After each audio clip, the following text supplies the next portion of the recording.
I'm doing the top 5 overrated fighters in the UFC, mostly in the modern era, because obviously if I go back, the skill levels were different, everything was different.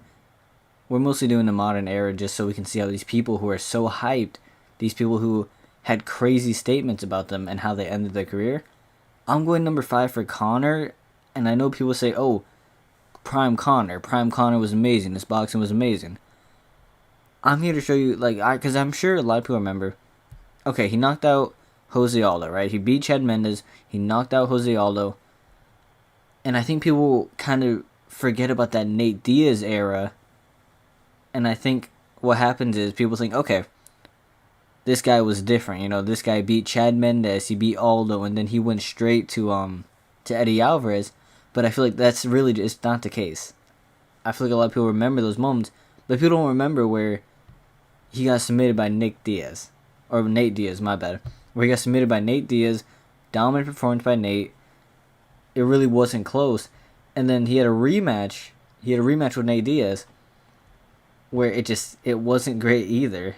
And this is Nate Diaz. This isn't like, oh, he went up, he fought RDA or something. Like, this was Nate Diaz, and they said this would not be for a title fight, because some reason we were doing that back then, where it was like, okay, if you're the champion, you can choose whether or not to fight the champion or not. He went up to lightweight, he lost, he didn't lose his belt. If you won, it wasn't for the champion. It was just a fight it was just a fight for a fight. Like, it didn't really mean anything. And then he went to Eddie Alvarez. So I feel like a lot of people forget about that Nate Diaz era. People talk about Conor saying, "Oh, he was the pound for pound number 1. This guy was marching through people, the best strike in the UFC," and then no one really talks about the Nate Diaz fights. The second one, very close. I'm gonna pull up the stats. The second one was very close. 3 knockdowns aside, Nate Diaz outstruck him. He had more takedowns, but obviously not much control time. It was just a very close fight outside the knockdowns, where arguably Nate Diaz could have won that fight. So I feel like a lot of people, when they talk about Conor, this prime Conor, this guy was running through everybody, they forget about this, because it feels like a fever dream. It felt like a fever dream to me. I thought the Nate Diaz fights were after the Eddie Alvarez fights, and I would be like, okay, that's fine.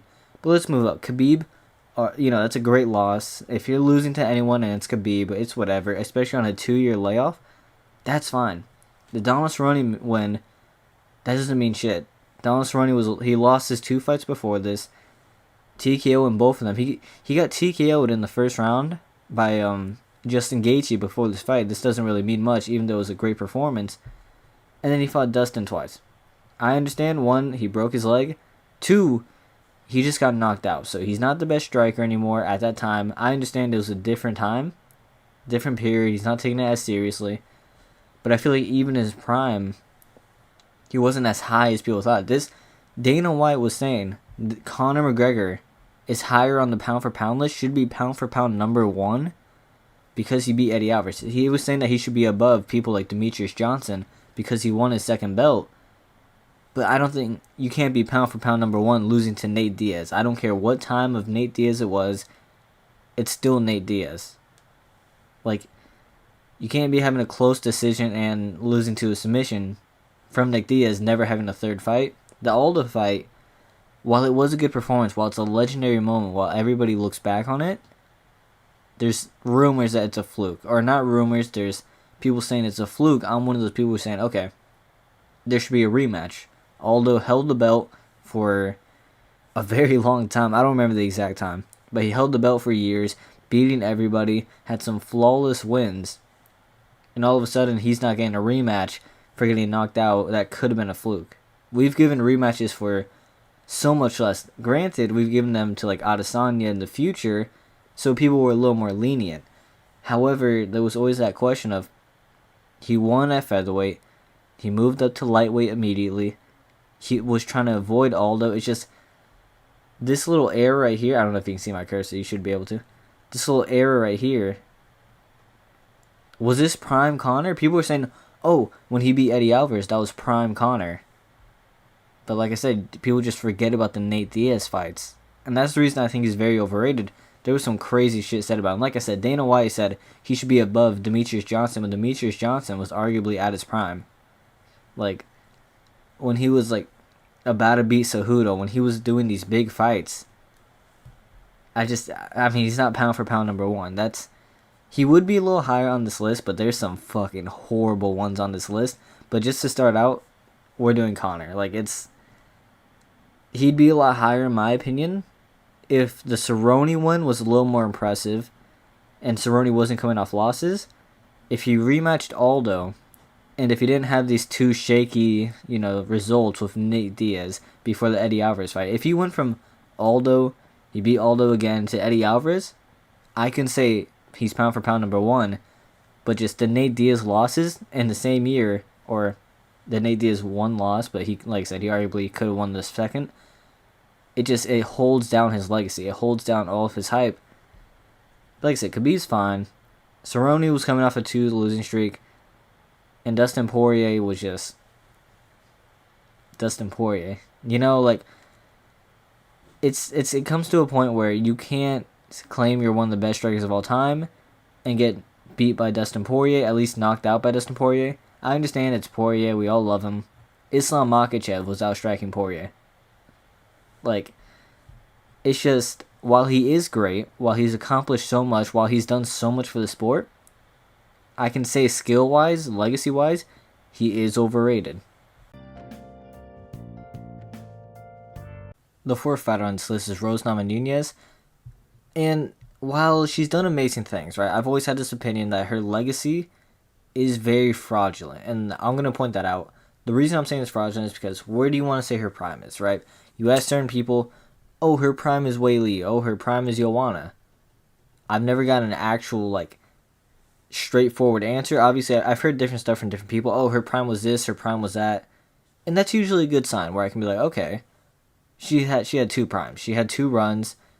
However, after doing further research on it, great win, right? Great win. Knocked out Joanna. Great hook. First round. I've noticed kind of a habit. I've noticed a repeating cycle of this, where if you look back on it, this is the rematch. She won 49-46 all across the board. You look at the stats. Joanna outstruck her by 52. I'll give Rose a takedown. She had a takedown. She didn't do anything with it. That takedown was literally nothing. You can watch the fight again. You'll see what I'm talking about. She didn't do anything with takedown. Joanna landed 54 leg kicks. And I'll give you something, right? Rose landed more to the head. But if you look at it, Joanna just landed 40 more significant strikes than her. 52 more strikes than her. It's kind of crazy to think about. This was a 49-46 all across the board. I understand. Stats don't make fights. Stats don't tell the whole story. I get that completely. You watch the fight, Joanna won at least 3 rounds. I thought she won the first, the fourth, and the fifth. Even if you don't want to give her the fifth, I can say that she won the third, actually. I can see it, Joanna 49-46. Joanna just completely outlanded her. While she didn't have she didn't have a great second round. The first round was close. I just don't see how you can give the win to Rose. I completely understand. Rose had her moments for sure. 49-46 across the board is absolutely insanity. She fights Andrade after, the bodies. Everybody knows it's a slam, where I thought she broke her neck for a second. I was very scared. She had a very close fight with I guess Joanna too. She had a very close fight with Andrade that I don't want to say aged very well, because Andrade, we've seen her lose these up-and-coming people. I don't want to say this win aged very well, and it was a very close fight. Very close. I mean, it was a split decision, obviously. You can see it going to Andrade pretty easily, actually. So, her win didn't age very well in Andrade. Neither did her loss. However, if you want to say the loss was a fluke, you could probably make an argument for that. I don't think so, but you could. She beats Weili, amazing head kick in a minute. People are thinking, okay, maybe it's a fluke. We do the rematch. And while it's a close fight, Weili outlands her. While she doesn't have as much control, she has 5 takedowns, 3 more takedowns than her. Less significant strikes. However, significant strikes are very opinion-based. Total strikes are factual. Significant strikes are very opinion-based, depending who you ask. And there's another random ass 49-46 scorecard on what is a split decision. So it's like, I thought Zhang Weili clearly won at least 3 rounds. These fights can very easily, right? If you want to say this is her prime, from Joanna to Weili, if you want to say it's her prime, you can arguably make a case that she lost to Joanna. So now that's 5-2 instead of 6-1. You can make a case that she lost to Zhang Weili. So now it's 4-3. Her legacy could come down just if there were different judges, depending on the night, depending if there was just one different judge. Her legacy is very fraudulent in my opinion. She goes on to have the worst, most boring fight against Carla Esparza ever. Loses to Manon Fiorot. We know Manon Fiorot's great, at least at striking. Has a win over Amanda Ribas. Close fight. Some people thought it went Ribas' way. I don't think so. I think Rose clearly won that fight. She fights Tracy Cortez. No question, Rose won that fight. However, Tracy Cortez was on a 2-week performance, 2-week short notice. She was never great. She was never established as a good fighter. And on top of that, she was more of a celebrity than a fighter. She had different priorities at that time. And then she loses to Erin Blanchfield. People said robbery. I thought it was very clear. Look at the stats. Very clear. If you watch this fight and you think Rose won the 3rd, 4th, and 4th, or 3rd, 4th, and 5th, it's just wrong. Erin Blanchfield completely took over in the later rounds. She lost the 1st and 2nd. I'll admit that because she tried standing, but she clearly won against Rose. So while Rose is a great fighter, while she's done so many good things for women's MMA, I don't think she should be hyped up this much where you know what I'm talking about. You hear Joe Rogan, you hear Daniel Cormier, and they're the main people who do this, where they're like, oh my god, it's Thug Rose. Thug Rose is amazing. She's better than some of the men. She's an amazing fighter. She can beat a lot of these people. They treat her as if she's like Justin Gaethje on these fun fights, when I'll admit some of her fights were very fun. However, the fun fights, she really arguably lost. She very easily won or lost the Joanna fight, the second one, stats wise and just watch the fight wise. Weili, I'll give you that, it's close. You shouldn't be having a close decision with Andrade to be elite. I understand it's a different version of Andrade, but you can argue that she actually got better and her technique got better later on in her career. So I don't think this win and loss aged very well. I've always thought her legacy was very fraudulent. Her legacy could easily change given the night, given a single different judge. It's just random 49-46 scorecards.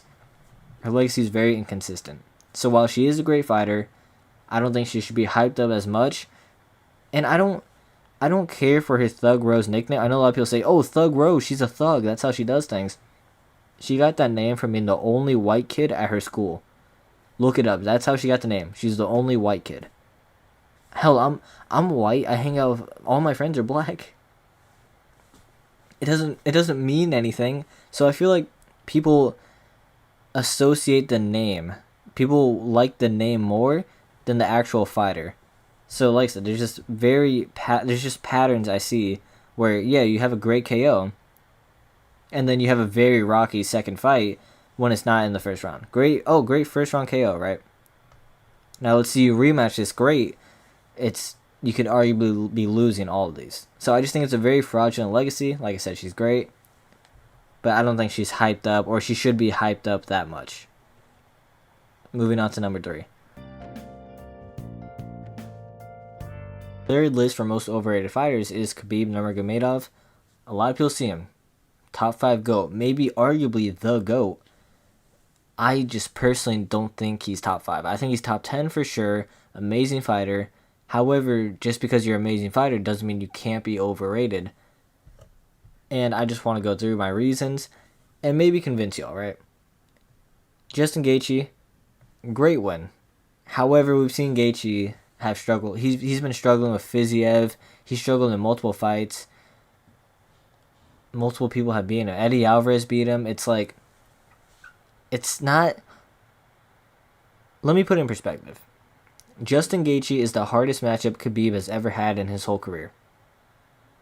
Not only opponent-wise, but matchup-wise. And that kind of says a lot, considering Justin Gaethje is the guy who's just a firefighter. He goes in there, he just wants to brawl. If you ask me, and if you ask a lot of people at lightweight right now, do you consider Justin Gaethje one of the top guys technically? One of the top guys, one of the top 3 guys at lightweight. Do you consider him that? And I'm sure tons of people would say, no. I think the top 3 guys at lightweight are clearly Oliveira, Makhachev, Arman Tsarukyan. Different time period, I completely understand that. However, it puts it in perspective, right? Justin Gaethje, hardest matchup on paper to Poirier, complete boxer, pretty easy matchup, pretty favorable matchup for him, who's had multiple hip surgeries. Conor McGregor was on a 2-year layoff before this fight. We know him for being a pure striker, one of the best strikers in the UFC, one of the best strikers in UFC history, who's also had problems outside the cage. So 2-year layoff for Conor, comes back, and it wasn't even that far off of a fight. While it was a lot of control, the significant strikes and the total strikes are very close. And usually when I see a guy, okay, you have 12 minutes of control over this other guy, you should be blowing him out the water, which he was, admittedly. But Conor had his moments in that fight off a 2-year layoff. It is a great win. But when you put the context in there and you put the stats in there, it's like, okay, it's a little closer of a fight. It's a little less impressive. He wins the title off Al Iaquinta. Al Iaquinta is not bad, but we all know this. Al Iaquinta is not championship level, and this was Al Iaquinta on about 2 days' notice. So while it is a great performance, it's not great. It's not great context-wise, and I feel like you look at Khabib's record, you look at what he's done to people, you look at this and you look at that, take all the context away from that, he's the greatest of all time. Put all the context into that, he's top 10. He's not even top 5. Edson Barboza, amazing striker. What do we know about him? Spinning heel kicks, all these kicks. What's a wrestler's dream? Fighting a striker who kicks a lot. It's a great matchup for him.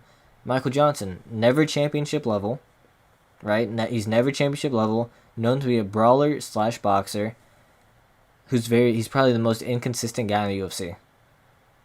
So it's like, his hardest matchups on paper, and just in general, were RDA and Justin Gaethje. And when you put that in perspective, it's like, it's not great. It really isn't great. I will say, RDA he's a big lightweight. He's now at welterweight. He's a big lightweight. So was Khabib, though. Khabib was a huge lightweight. People don't really understand that. Khabib, while I don't want to say he was a weight bully, he should have been at welterweight. He was huge for the division physique-wise. But take these 4 fights, right? These are his prime. People say this is his prime. Al Iaquinta, like I said, 2 days' notice. Conor, 2 years off, which is not great. It's never great to have 2 years off, especially when he's doing coke the whole time. You know he's doing coke the whole time. So 2 years off, comes back, pure striker, Dustin Poirier. Pure boxer, alright wrestling, but we've seen Benoit destroy him on the ground. We've seen Michael Chandler do things to him on the ground. He's Oliveira. How many people have we seen get Dustin Poirier down and keep him down? There's a decent amount. There's really a decent amount. Justin Gaethje, he was never the top guy. We all know that. He was never a top guy. While he is a top contender, he was never the guy that you're going to be like, this guy's champion one day. This guy's a huge prospect coming up. This guy has all it takes to be a champion. We've never thought that about really one of Khabib's opponents. We've never had that thing. Like, obviously Poirier, we're like, okay, this guy's great, but he's not going to be a champion. Justin Gaethje, this guy's great, he's not going to be a champion. Conor's been there, done that. Conor lost to Nate Diaz before this and had a very close decision with him after. This was Conor on a 2-year layoff when he's already been exposed for his grappling. So when you put that in, not as impressive. He's 29-0, right? A lot of these fights, a lot of these guys right here, I don't even think these are all his fights. Yeah, these are definitely not all of his fights. But a decent amount of his opponents had negative or even records. You can look it up, Tapology, anything you like. I like Tapology personally. I'm just using this because it's better formatted. He fought a lot of guys early in his career with negative or even records. And I'm like, okay, if you're fighting a guy, your first 3 fights, you can fight. You have the right to fight those people. He was in like maybe 7 or 8 fights fighting negative people. So he had very much, he was kind of stalking up. You know, it's great to have 30 wins. It's hard to have 30 wins. It's insanely hard to be consistent. But if you look at the people John Jones were fighting, John Jones was fighting all these champions, all these guys. He was fighting elite competition. You compare John Jones 30-0, or whatever he is, to Khabib's, it blows Khabib's out the water. So it's not really as impressive as it may seem. These fights, these performances aren't really as impressive as they may seem. While he is still top 10 on the GOAT, just because you're a great fighter doesn't mean you can't be overrated. There was times where people were saying, this guy, 2 years into retirement, could come back and be a middleweight. He could be any middleweight. People were saying that. I've always said no, that's retarded. That's just not true. Looking back on it, this guy wouldn't have beat Usman.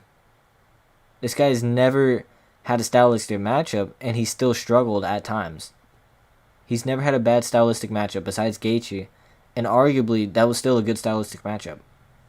So, while he's still a top 10 GOAT, the only reason he's on this list is because there was a whole fan base of people saying he beats everybody. This guy is the greatest lightweight of all time.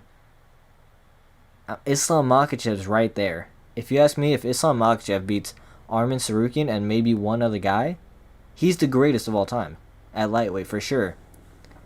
And that has nothing to do with Khabib. I understand Khabib's his coach, but two different fighters. We're not giving that to Khabib in terms of fighting. So, while I understand he retired because of his father, I personally think Oliveira would have beat this guy. Oliveira would have been this guy's trickiest matchup for sure. Everybody this guy's fought has been afraid of him on the ground because they're not great on the ground. He's fought pure strikers, and I understand, like I said, he's top 10. Easily top 10. I'm not really a Khabib hater, but I'm not a fan either. I just noticed that this guy's career, like, he's not beating a middleweight. Unless he's like a bum. This guy, at the time, would not beat Jack Hermanson. This guy would not beat Chris Curtis. This guy, maybe. This guy wouldn't beat Bo Nickel. And despite you saying, oh, I don't see how he wouldn't, this guy, Khabib, would not beat Bo Nickel. In an MMA octagon, he would not. His striking isn't better.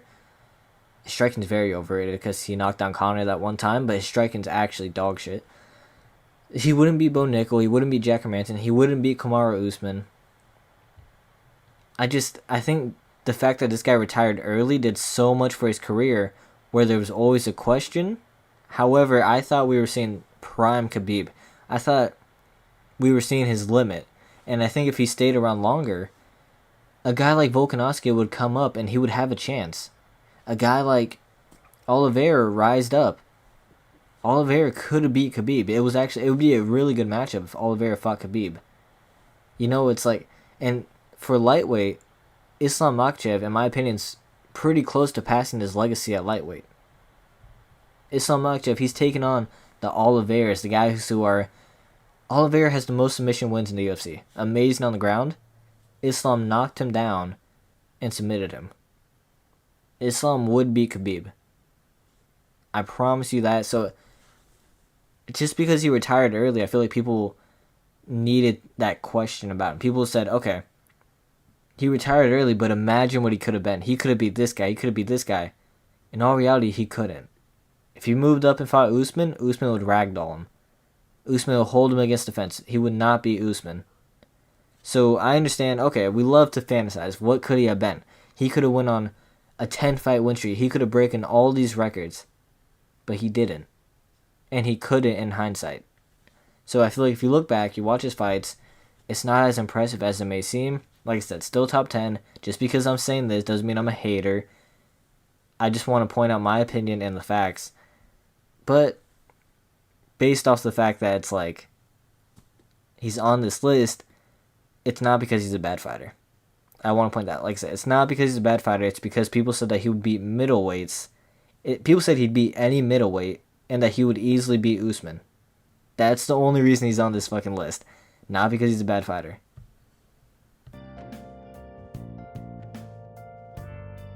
The second most overrated fighter of all time is Jorge Masvidal. And I thought about putting him first. I really thought about putting this guy first, and then I remembered someone who's even worse. Keep in mind, this is somehow not the worst. I'm going to give you so many reasons why this guy is overrated. Just keep in mind, he's somehow not the first. So, let's be honest, right? What has this guy really accomplished? And when I say this, I'm like, people say, oh, this guy, he was great. Did you see his win over Ben Askren? 5-second flying knee? Ben Askren fucking sucks. Ben Askren is horrible. So it's not impressive. I promise you, if this didn't happen, right?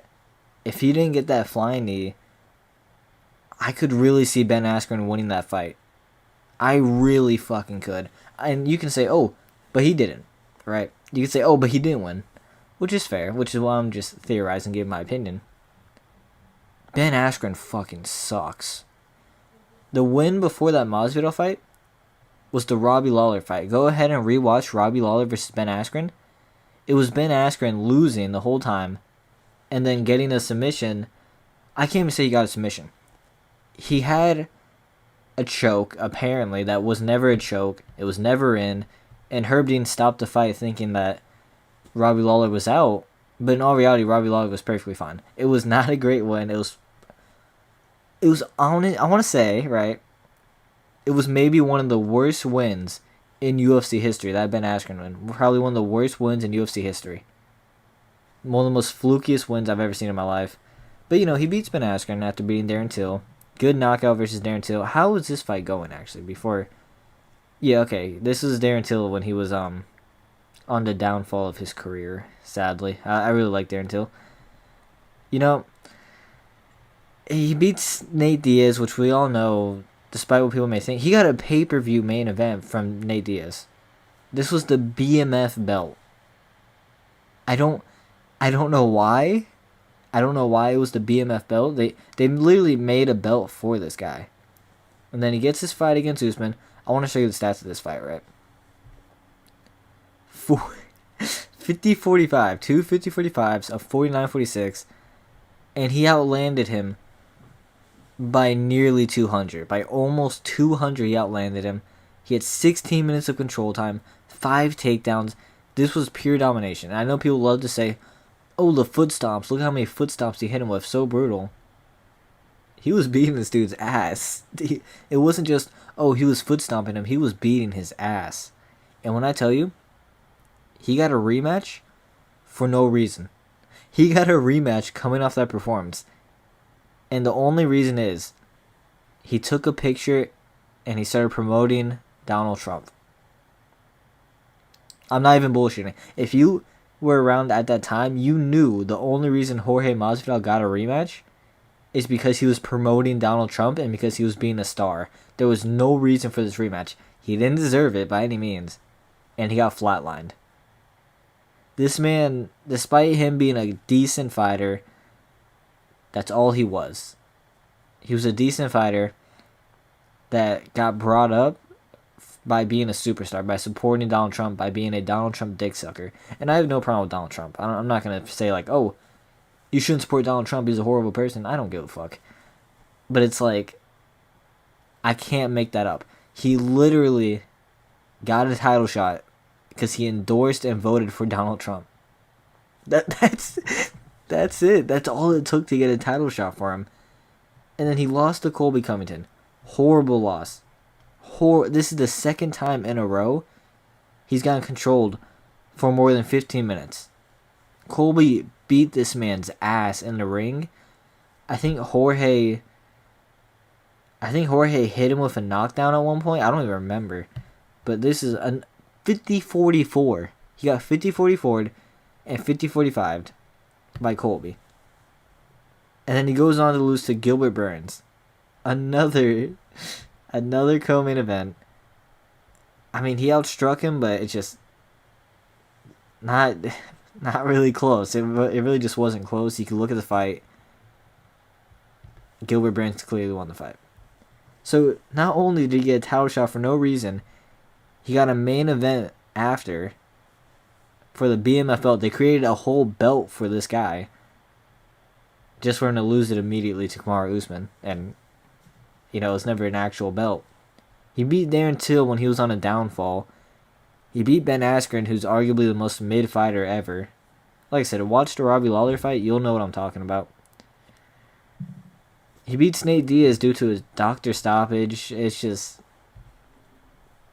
where Nate Diaz was outlanding him. Well, he got knocked. Okay, he got knocked down. Okay, you know what? That's fair. That's fair. He beat Nate Diaz in general. But it's like... he got a belt created for him. He got a main event off beating Ben Askren. He lost to one of the most dominant, really one of the most dominant performances ever in a title fight. He got dominated that badly just to come back because he voted for Donald Trump, got flatlined. He fought Colby, got dominated again just to sucker punch Colby after the fact, and then he fought Gilbert Burns just to lose again in a very clear decision. It's like this guy had no wrestling. This guy's striking was all right, but people were saying, oh, this guy came from the streets. He came from the same place Kimbo Slice came from. This is the definition of you got carried. Donald Trump carried this man's whole career on his back, at least the prime. Okay, look.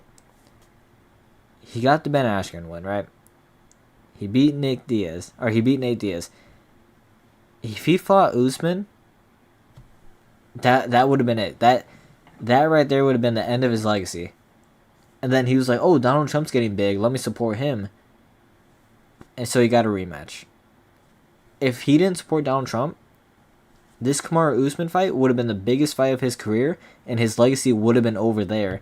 Instead, he ruined his legacy even more because he was never that good of a fighter. This guy's the definition of I sucked enough meat to get to where I am, and now he's a millionaire, one of the biggest faces of the UFC, and it's all due to Donald Trump. I'm not even lying. It's all due to Donald Trump. And the reason I'm saying he's overrated is because people actually thought he'd knock out Kamaru Usman. I don't know if y'all remember that. I don't think the odds were that close either. What were the odds at? I can't even see the odds, but I'm pretty sure the odds weren't even that far off. And if they were, I was on Twitter, I was on Instagram, people were hyping the fuck out of Jorge, saying, oh, Jorge's gonna beat the brakes off this guy. This guy can't strike. Just to get dominated and then flatlined. If this guy never knocked out Ben Askren by a fluke, I will say, amazing flying knee, it was great. If Ben Askren wasn't a retard, if Ben Askren wasn't a horrible fighter, I don't know how far this guy would have gone, because he wouldn't have got his main event versus Nate Diaz. He wouldn't have gotten the BMF belt, meaning he wouldn't have gotten the title shot. And if he didn't support Donald Trump, he wouldn't have got the second title shot. And then the Colby fight, and then the Gilbert Burns fight. It's like, this guy, it's the definition of I sucked enough meat to have a career. And that's why he's at number 2. Number 1 is, like I said, keep in mind, there's someone higher than this guy. Just put that in perspective. There's someone higher than this guy. The only reason he's number 2 is because the most I've heard people say about him that was wild was that he would flatline Usman. That's the most I've heard people say about him. So I guess he's overrated in that fact. However, he's only number 2 because that's the worst of it. You know what I'm saying? It wasn't like Khabib would go up and beat any middleweight. The difference between Khabib is like he actually did it. Like he actually got a title. So if you're just going based off statements, Khabib would be above this guy. But Khabib at least won a title. This motherfucker, bro, I don't know where all the hype... I know where all the hype came from. It came from Donald Trump. It's just fucking insane to mention how big of a superstar Jorge Masvidal got. And just the statement alone that I got a title shot because I supported Donald Trump. That statement alone got him here. It was fucking insane. And then he sucker punched Colby because apparently Colby said he was a horrible father, which is true. This guy's career is a fucking mystery to me. How this guy ever actually got as big as he is. There's people who are so much more successful than this guy. Yet, people talk about this guy like, oh, when he was in his prime, he could beat everybody. When his prime was Nate Diaz. This guy's prime was Nate Diaz. And the BMF belt got stopped to a doctor stoppage. I'm sure that went great with the UFC. He just amazing. He's honestly a genius. The fact that he was able to have a mediocre UFC career at best, I guess, okay, he had a good career based off the money and success he had, but the fact that this guy could lose 4 in a row, get a random title shot based off his branding, he's a fucking genius for how he was able to brand himself, how his advertisement, he was a fucking genius, but goddamn, in the cage, he was the most overhyped motherfucker I've ever seen. I've never seen how this guy could beat Usman or Colby or Gilbert, but there was loyal fans of this guy. There was people saying this guy would beat all of these guys, knockout, like flatlined. And it's fucking insane. It's really fucking insane. Like, that's the only reason on this list. This guy's career baffles me. Genuinely baffles me. But, we're going to the main number 1. The most overrated fighter in UFC history, in my opinion, is Ronda Rousey. And she does have a great career. Don't get me wrong, like I said, just because you're a good fighter doesn't mean you can't be overrated. While she does have a great career, her skill set in hindsight was not great at all. Some of the statements made about her were fucking insane. And the reason she's number 1 isn't because, oh, she was a horrible fighter. Oh, she didn't accomplish anything given false statements. It was the statements made about her were just too fucking out the water. It was just too insane.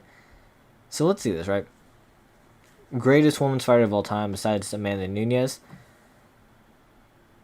I mean, Miesha Tate's a good win, aged decently well. Liz Carmouche win was alright. And then these are the 2 fights that everybody cares about. These are the 2 fights that defined her whole legacy. And for good reason. Usually I'd be like, okay, this girl was on she was 12-0 at one point. She lost 2 fights in a row. How are 2 fights going to define her legacy?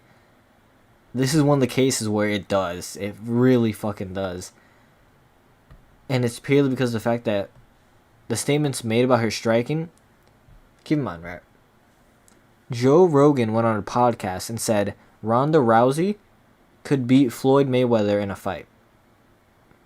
No bullshit. He looked dead at her training, dead at her striking, dead in that man's face that he's sitting next to, and said that Ronda Rousey would beat Floyd Mayweather in a fight.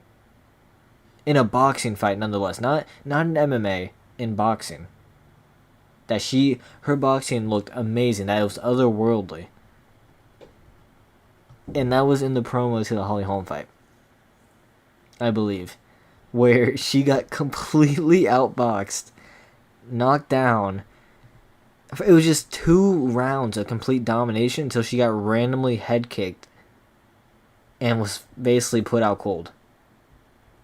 It was one of the most embarrassing performances from one of the greatest of all time. Watching that fight was like a fever dream. That fight was probably one of the biggest upsets in UFC history. It might have been. Just seeing a dominant champion go from... I'm not even going to fucking count that. Let's see. Okay, let's do some math. Let's be smart with me. Let's do some math. 4, 12... Seeing a dominant champion go from 8 title defenses in a row to getting embarrassed like that was fucking insane, right? After the person said she'd beat Floyd Mayweather in striking. Her striking was dog shit. It was bad even before that. Rewatch the Sarah McMahon fight and just watch watch the whole fight. It's only a minute. Watch that whole fight.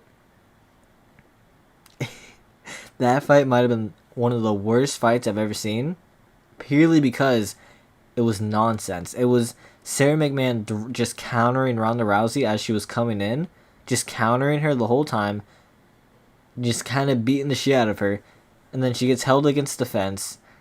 gets kneed one time in the stomach, and then dies. That was it. That's all the fight was. So there was clearly holes to her game, right? Undoubtedly holes to her game. You just had to be able to defend the takedowns, and you could easily beat her. Holly Holm defended a takedown. Honestly, Ronda Rousey's whole fighting style was, I'm gonna blitz forward like a retard, throwing random ass shit, and I'm gonna back you up. And if you just move backwards instead of moving side to side, you're gonna lose. In hindsight, she was horrible. It's purely because it's women's MMA that a fighter would be able to get away with this. I'm not trying to be sexist. If a fighter did what she did in almost any other division besides heavyweight, because they're a bunch of fat asses, she would be like 0-2, cut from the UFC immediately. It was fucking insane. There were people saying that she could beat some of the men. Some people, now very obscure, I'm not going to say majority of people, obviously, because this is just a crazy statement. Some people were saying that she would beat Demetrius Johnson. No joke, no bullshit. I've seen that. I've seen that from multiple people, not a lot, but multiple people. That's a horrible statement. That's one of the worst statements I've ever heard in my life. And then it's just put that on the fact that, Joe Rogan came out and said she would beat Floyd Mayweather in a boxing fight. That's worse than people saying Khabib would beat a middleweight. Both those statements are they're just 2 to 3 times worse than the Khabib statement. It's fucking insane. And then, the Amanda Nunes fight. People were saying, it's Ronda Rousey's comeback time. Ronda Rousey's going to win. The odds were close on this fight. People were saying, Ronda Rousey's just going to take her down instantly. The amount of promotion. There was a promotion where, I think it was like a 6-minute video, right? And it was supposed to cover Nunes and Ronda. It was 4 minutes of Ronda just crying and yapping, talking about, that's my belt. I had one bad night against Holly Holm. That can't define my whole career. I'm not that girl. I will beat Nunes. Nunes thinks she's the best. I'm the best. That fight lasted 48 seconds. Of pure it was literally P. Diddy with a kid. It was abused. It was a fucking drunk father abusing their child. It was, you talk shit about me, I'm just gonna piece you the fuck up. It was insane. It was genuinely insane. And I don't understand how you could watch the Holly Holm fight and think that the Amanda Nunes fight would be close in any capacity. I never understood that when I was a kid. Still am, technically speaking, but I never understood that. The amount of hype around her, she was the face of the UFC. Her name, she was one of the biggest names of all time in the UFC. I don't know how. I understand the accomplishments. I understand the accomplishments wholeheartedly. But even when you watch her fights, it was clear that she wasn't great. It was clear that her opponents just sucked ass. Pure ass. And if you were a decent fighter, you would win. Holly Holm, decent kickboxing. She beat the fuck out of her and then head kicked her. Amanda Nunes, a lot of power. Maybe not the best technically, but a lot of power. She beat the fuck out of her. But like I said, she had the career to be one of the greatest. It's purely based off the 2 statements that she would beat Floyd Mayweather in a fight. And people agreed with that, by the way. People agreed that she would beat Floyd Mayweather in boxing before the Holly Holm fight. I don't know how people agreed with that, but they did. And people were saying that she'd beat Demetrius Johnson. I've never seen 2 statements as fucking horrible as that. And I'm gonna tell you straight up, she wasn't even on the list until I started shooting the video. She wasn't even on the list, and then I remember those statements. I'm like, she's first. She's first no matter what. I had Serial Gone on this list, and she just immediately took the number 1 spot from not even being on the list, just based off those statements and based off how hyped she was and just how bad she was. It's just, while you can argue at least she had the career that she had, It's just what was said about her compared to her skill. That's what I'm going off of. What is said about them compared to their skill. It was I don't even know, man. Like, it was just bad. It was fucking bad. Those two fights should never define someone's legacy. At least 2 losses, especially when you've had 8 title defenses before that. This is the only exception. This right here is the only exception. Also because she was annoying, we all hated her. She said, "Oh, I'm the best. She was the original. I'm the best." Before Rose Namajunas. She was the original. She would just say that she's the best no matter what. Even though she lost at Holy Home. The amount of promotion, the amount of money, the amount of amazing sayings about her. Just for these 2 events to define her whole career. And I'm all down for it. Because like I said, she was very annoying. She was an asshole to everybody. She was the original, "I'm not going to shake your hand. I'm going to be an asshole to you." She was the original trash talking gone wrong moment. The amount of statements found a great career, horrible fighting, but great career. She revolutionized women's MMA. I agree with that completely. I agree with that wholeheartedly. She fucking sucked. In hindsight, if Ronda Rousey fought in the UFC right now, and this isn't even that long ago, this is 2016. If I said this about a fighter in like, I don't know, like 2008, then okay, obviously they're not going to be in like the top contenders. I promise you Ronda Rousey would not be ranked if she fought right now. If she made her debut right now with the same style that she had in her prime, she would not be. Tracy Cortez would beat Ronda Rousey. And people were saying Ronda Rousey beats Floyd Mayweather. Tracy Cortez beats Ronda Rousey. Miranda Maverick beats Ronda Rousey. It's just the hype around her compared to the skill was just fucking incredible. It was amazing to see. And it was amazing to see crumble because it just wasn't true. It was just never true. I've never really been impressed by her performance. I thought all of her performances, even the good ones, were kind of shit because she was fighting shit competition. It was just kind of insane. But like I said, great fighter. Okay, my bad. Not great fighter. Great career. But the way it ended will forever foreshadow her career. Especially the statements that people made. This was the story of, if we didn't make those statements, she would still be a legend. Right? She probably still is. But if we didn't make those statements, she would still be a legend. Based off the overhyping and overrating, her whole legacy is gone. That's why she's number 1 for me. Her whole legacy is gone completely based off the fact that we overrated her.